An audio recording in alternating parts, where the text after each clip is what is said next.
na hata kazi nitaitiwa. Wewe kama uonekani na hata kukubali kwa ofisi yake. Sema change of atmosphere.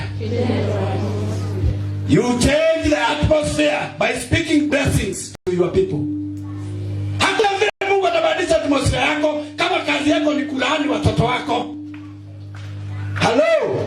Wewe mzazi wewe ndio unaongelesha. Hakuna wakati wa atmosphere kwa maisha yako itabadilika kama kazi ni kumtusi mume wako.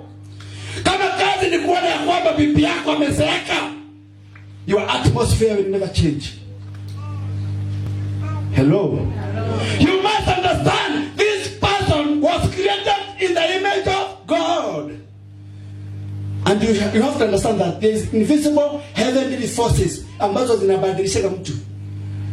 Unapata unajaribu kushuka nywele haishikagi kwa kichwa. Sema atmosphere itabadilika, itaanza kumea. Unapata mwingine unajaribu kutengeneza uso, unapata makeup lakini kumbe kuna nini inakujaga hapa watu wanaona original color. Sema atmosphere itabadilisha. You should be detectable. There is human